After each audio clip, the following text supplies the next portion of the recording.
Hi, welcome back to my railroad. As you can see, my trains do put a smile on my face. And I hope they really put a smile on your face as well. One thing though that I always admit to is when I make a mistake or when I have to change something.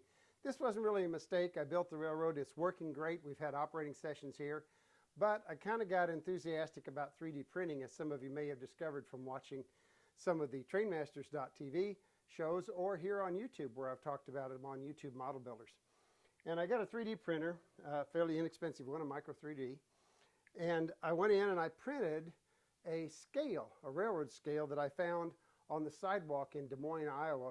It was just outside the depot there, either there or Omaha, I'm not sure which. But anyway, I took a picture of it and I drew that up in SketchUp and printed it. It was one of the first prints I did. It really came out looking pretty good.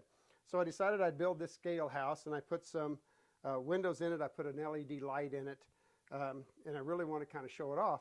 But it really didn't work any place back here. It was going to be kind of turned around to the back side, which really wouldn't look too good. So I decided, well, what the heck, let's put in another piece of track. And I happen to have a whole area here that is pretty wide that I can kind of play with. And it's a little tight where it's setting right now. We'll leave that. It'll probably fall over, but that's okay. I can slide this up a little bit if I need to and get a little bit more room here. And I think that's probably what we'll actually do here.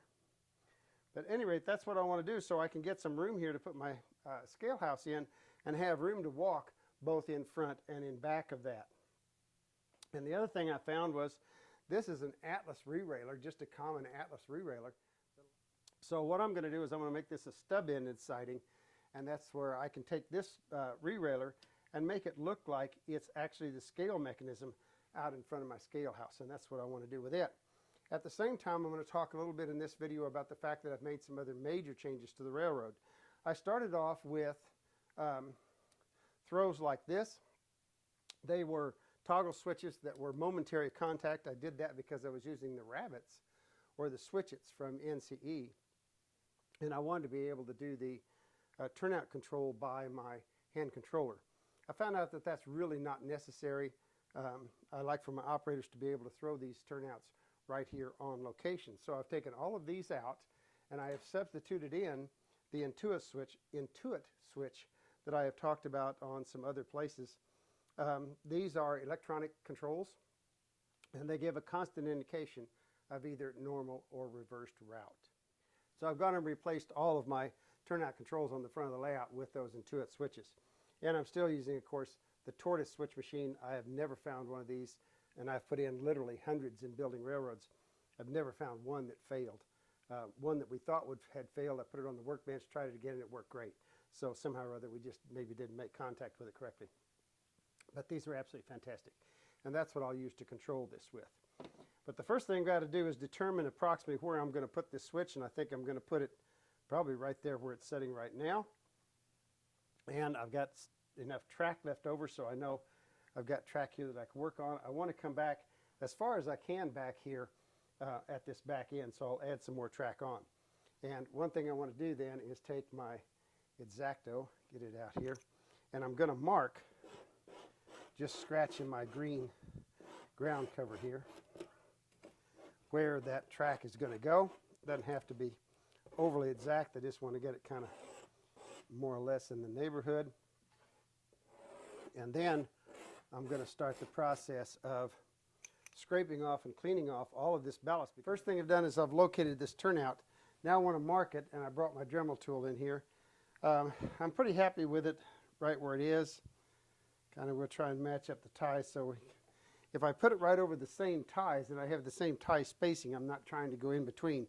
And this matches almost perfectly. Even though this turnout was made by a different manufacturer than the track, it doesn't make a difference. It's all matching up. So let's make a cut right there and right there. That one will do. Now if you notice, you can see that I'm going to have to cut off a little bit on the turnout, but that's okay. I'm in the middle of the ties where I need to be. Cut there, cut there. Okay. So now everything that's in between those two cut marks comes out, and everything in the part that I've marked comes out. So let's lose this track a little bit here. And we get our putty knife out, and I'm just going to start actually really scraping.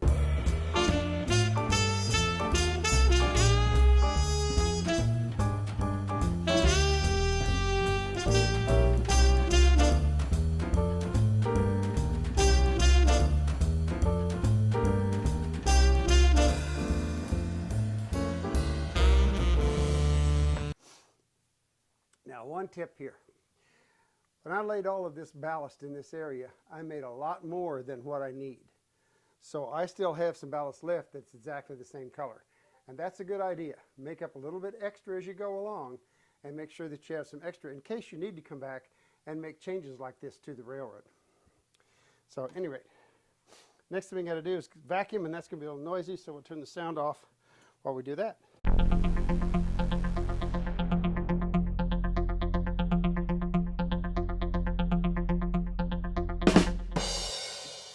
Okay, so now what I've done is I've actually tried this turnout just to make sure that I got everything done in between here, and then my areas around here are all cleaned up.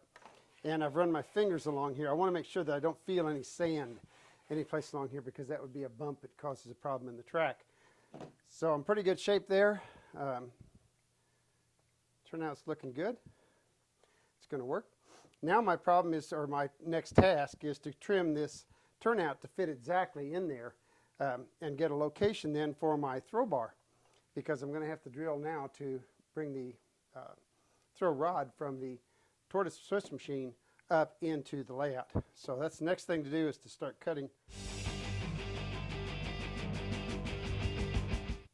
Okay, and so that drops in there and does a nice job.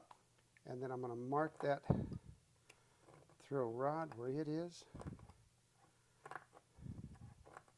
And I'm going to pick the point right there in the center, and I'm going to mark that in the center right there, and that's where I want to put that throw rod. And I think I'll just leave my X-Acto stuck there while I go get the drill and get ready to drill this out. So now we've got a drill, and we need to drill through this hole. Now I do want to make sure, and I should have done this a long time ago, make sure I don't have anything down here underneath. I actually should have looked for braces before I did this, but nonetheless, it's kind of where I wanted it, so we would have made it work. Would have made a really interesting video if I'd had it right over some braces, right? Okay, now the throw rod works across parallel to the direction of travel here. So I'm going to take a magic marker and show you with the overhead camera. It's going to move in this direction. And what I like to do, this is a 1/4-inch drill bit, and I think it does a pretty good size hole, especially for what I'm doing, but the plywood is 1/2 inch thick. So what I'm going to do is I'm going to take this drill and I'm going to move it in line with where the throw rod goes. And you can see from the overhead camera, it just kind of opened that hole up, expanded a little bit across the direction of movement. I'm not so sure it really needs it, but I want to do it for a little insurance just to make sure that it'll clear. And then one more check to make sure that I didn't drill someplace where I shouldn't. And you can see the holes directly underneath here. So now I have everything on top pretty much ready to go and lined up. Now it's time to add the rail joiners, and that's the next thing we'll do, is put the rail joiners in. And actually I've gone ahead and soldered a couple of the rail joiners, and I've put some leads on, and I'll give you some close-ups of where I soldered those on. Electrically, I checked out the switch, the turnout, and I found out that I have contacts here, which contacts this entire outside rail. I have a contact here, which contacts everything from here out. And on this side, one here, it contacts this rail and out, and here, this entire side rail. This assembly is powered from here. This one connection powers this rail, and there's a PC tie here that connects this point movement rail. And the same thing over here. This rail is connected to this. The frog, however, is isolated. So I've put another contact here and dropped that wire down. Now on my railroad, I use green to indicate frogs. So I have a green wire on that frog. My convention here on this part of the railroad is that I use black in front and white in back. So on my near rail here, I have a black lead on this front wire or rail, and a white lead here on this back rail and on this rail. Just the way it is on this part of the railroad. It can change as we move around the railroad and the tracks cross each other and wind around and whatever. And I've soldered these two in already. I take my soldering iron and I put it on the inside of the rail where the flanges are going to run. I put my solder on the outside of the rail. And then I let the heat draw that solder to the soldering iron. And that makes it a much better joint. And once I get that made, then I can come back in with my Dremel tool and I can just gently file on the inside. I want to make sure that my rails are nice and even across here so that my wheels will roll as well as is humanly possible. Let's take a car here. There we go. And we'll make sure this throw bar is over all the way. And great. We've got a car that's rolling through there and doing just fine. So we're okay.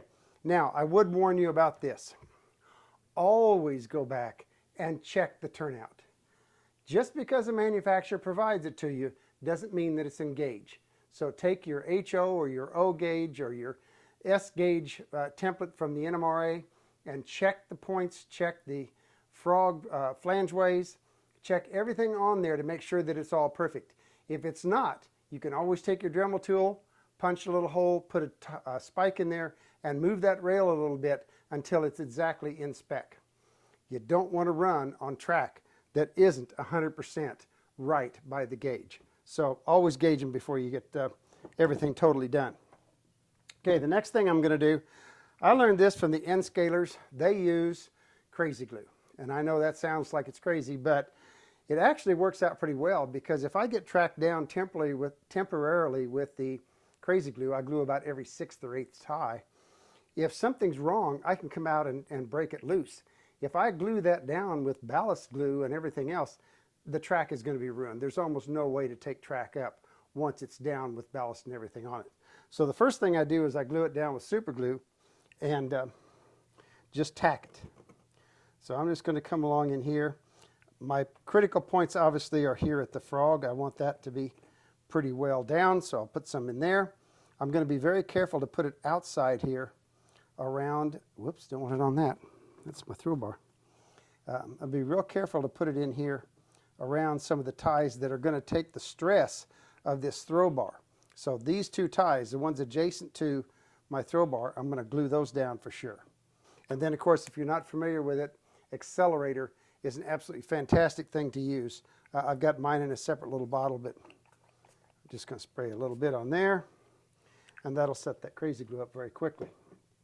Now, I've kind of checked this already to make sure that it's flat and even. We've got leads down in here, and everything we need to do now is down on the bottom, with the exception of putting ballast in and one other thing. Sleepers. These are ties that need to go in the switch, and you'll notice here there's a white mark here where there was a tie, white mark here where there was a tie. This is my throw bar, but I need ties in right next to that throw bar.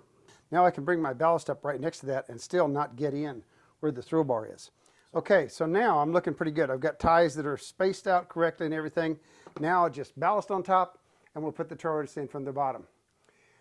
I did an episode, and I'll put a bar down here at the bottom for you to look at. It's on my website here at Model Railroad University, and it explains exactly how to mount up a tortoise switch machine. I also did some episodes, about 4 of them, on wiring, and I'll put a reference to that as to how you figure out your track wiring under here to your buses. So be sure and look at those episodes. I'd appreciate the view anyway, but it'll also put everything together for you. And if you haven't mounted up a tortoise, it tells you exactly how to go about it. Otherwise, that's about it. I don't want you to ever be afraid to come back in and change your railroad. After all, it's your railroad. And if you feel like you need another piece of track in here, hey, put it in, make it a better railroad for you and for your purposes.